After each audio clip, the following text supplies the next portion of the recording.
Olá, hoje eu vou falar de um assunto que é um pouco perguntado aqui para mim também e tem a ver com desenvolvimento. Se você caiu aqui de paraquedas, sabe nem quem é essa doida que vos fala, eu sou a Jaque.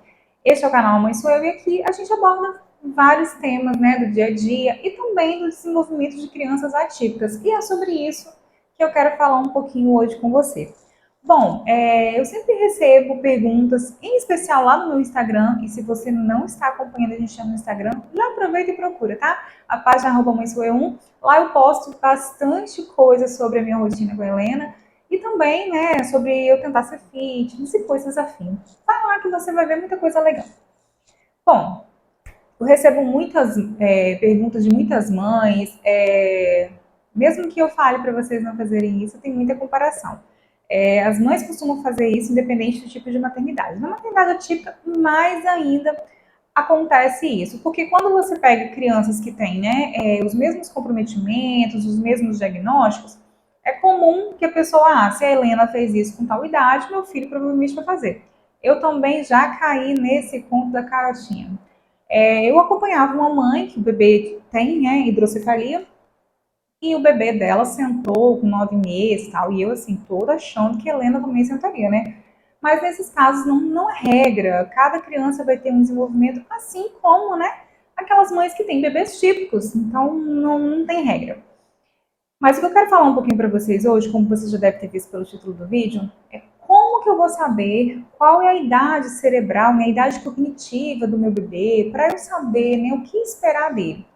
Bom, a característica de crianças que têm algum problema, que vêm com algum diagnóstico, em especial aqueles diagnósticos, né, que são neonatais, ou mesmo aqueles ainda que a gente chama de congênito, que antes mesmo do bebê nascer, a gente já sabe o comprometimento que essa criança vai ter, os possíveis comprometimentos, né? Que são casos de algumas síndromes, igual no caso da Helena, a hidrocefalia foi diagnosticada ainda na barriga, então é uma situação congênita. Então a gente já sabe que essa criança ela pode ter um atraso no desenvolvimento neuropsicomotor. Então, é de suma importância que essas crianças elas passem por terapias, que elas sejam estimuladas muito mais do que as crianças que têm um desenvolvimento típico. Mas aí é que entra o pulo do gato. Adriano, bota aquele gatinho maroto para nós aí pulando.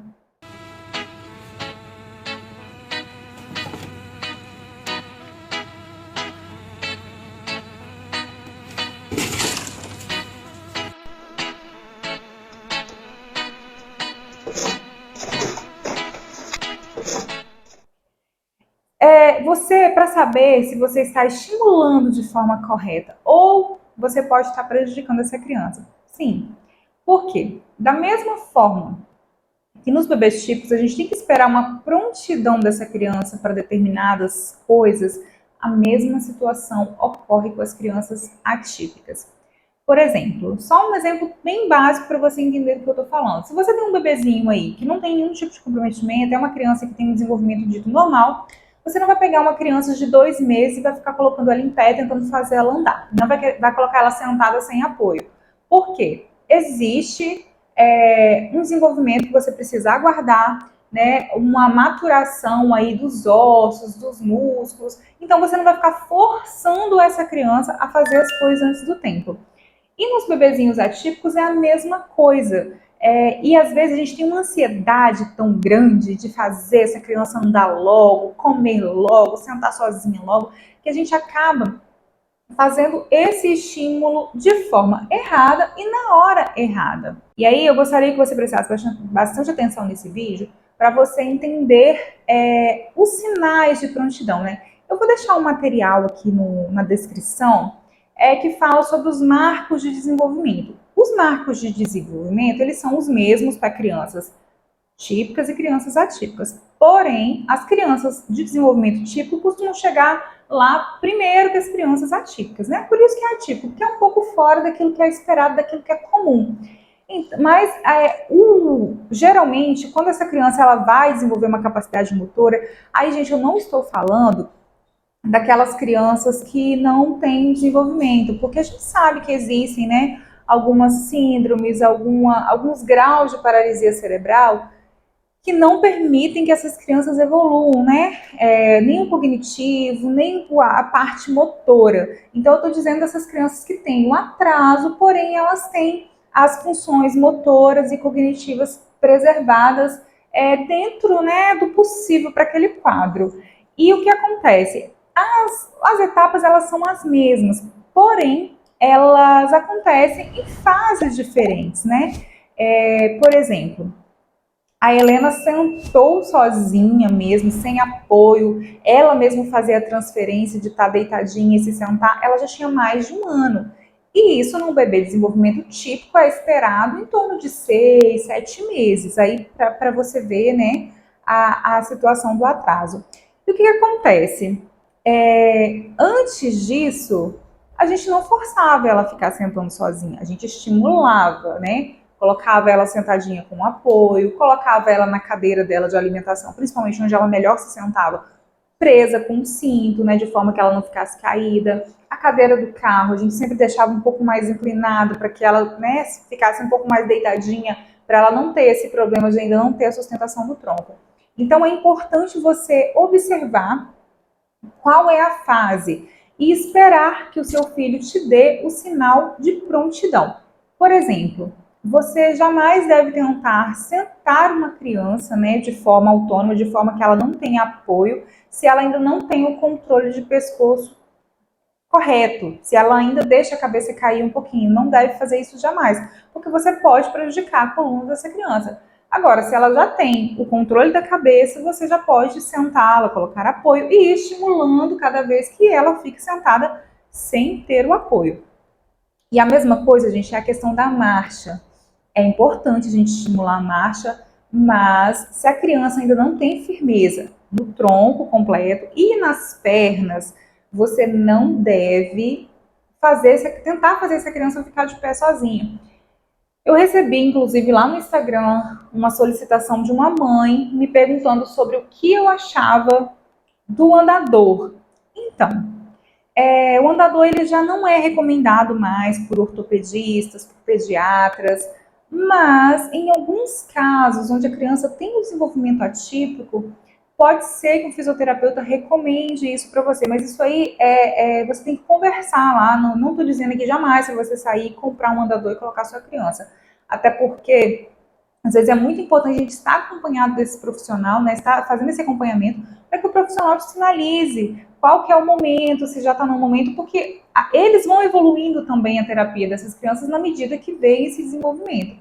E essa mãe, ela veio me falar o que eu achava, eu expliquei para ela, nunca usei andador na Helena.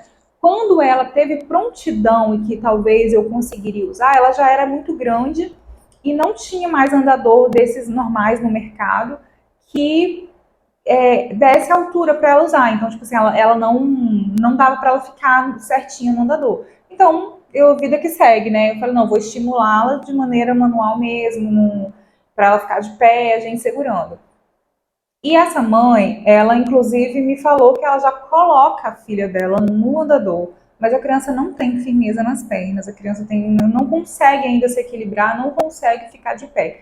E nesse caso, gente, é muito perigoso, porque é um estímulo, mesmo que adequado, mas ele feito na forma errada. Se essa criança ainda não tem firmeza, ela ainda não pisa no chão da forma correta, você pode estar atrapalhando o desenvolvimento dela. Você pode estar atrasando, você pode estar causando talvez deformidade ali nos membros inferiores, né? Então é muito importante você entender qual que é a fase que essa criança está. Importante também, porque à medida que essa criança vai evoluindo, você vai precisar, né, de algumas coisas. Você vai precisar, por exemplo, que essa criança coma sozinha. Você vai precisar falar com ela, dar comandos e ver se ela entende. Então, dentro desse, quando você conseguir traçar essa linha do desenvolvimento do seu filho, você vai conseguir se comunicar com ele melhor e também vai conseguir estimular para que ele evolua também mais, né? Porque se a criança ela ainda não está nessa fase de conseguir te compreender, conseguir talvez tentar reproduzir algum som, você pode ficar frustrado, porque você vai ficar tentando ensinar, tentando ensinar para a criança, e você vai ver que não vai ter nenhum retorno. E muitas vezes não é porque o seu filho não vai atingir essa possibilidade, né? Essa habilidade. É simplesmente porque não está na hora ainda. Então é melhor você entender o que ele responde melhor, qual a fase que ele está, para você começar a estimular o que para ele está fazendo sentido naquele momento, sabe? Eu me lembro que eu tinha uma frustração muito grande porque há uns meses atrás, a Helena, ela já anda assim com apoio, mas ela não usava o andador. Aí eu já tô falando daquele andador mesmo da fisioterapia, né? Não é aquele andador que você compra e coloca a criança, não. É o andador da fisioterapia mesmo. Que geralmente até para adultos que estão em reabilitação ele é usado. Só que óbvio que no tamanho dela, né? Ela não segurava de forma nenhuma. Você tentava dar algo para ela segurar, ela simplesmente fazia com a mão assim, não segurava. E eu percebia isso em outros objetos também. Ela não segurava nada, nem a comida para colocar na boca, ela não segurava, não queria mais segurar. E eu ficava bastante frustrada, porque eu pensava, nossa, se ela precisar de um andador, de alguma coisa para apoiá-la, ela não vai segurar. E eu fui ficando frustrada. Mas ao mesmo tempo que isso, eu comecei também a estimular de uma outra forma, né? Colocar ela em pé, para ela segurar, se apoiar, por exemplo, no móvel, para ela se apoiar na cama. E hoje, ela já fica em pé sozinha, apoiando nas coisas, ela já está levantando, né, apoiando nas coisas, e ainda desenvolveu muito essa habilidade de segurar as coisas, né? De se levantar segurando. Na PAI, ela usa um andador e ela segura no andador. A gente tenta estimular ela com um cabo de vassoura segurando assim pela casa e ela vai. Então, assim, é a gente entender mesmo em que fase que está o bebê, o que, que esse bebê está fazendo, né? Essa criança já está fazendo, o que, que é comum para ela, né? Eu recentemente até falei com meu esposo de que está na hora de tentar desfraldar a Helena, mas eu comecei a observá-la e percebi que ela não tem sinais ainda de prontidão para esse desfraude.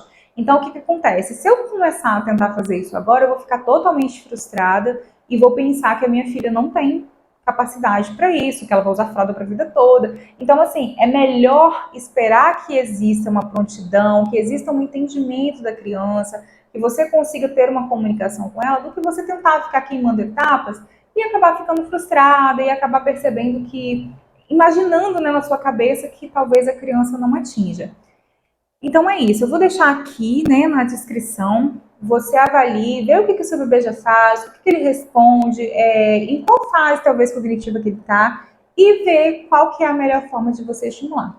E também eu queria que você comentasse em que fase o seu bebê está, o que o seu bebê já faz sozinho, se ele consegue te compreender, o que você está conseguindo aí de ganhos no desenvolvimento dele, tá? E se você for com qualquer dúvida, pode deixar também aqui nos comentários, eu vou responder a todos e até gravar um vídeo para poder esclarecer suas dúvidas. Muito obrigada pela sua companhia, um beijo e até o próximo vídeo.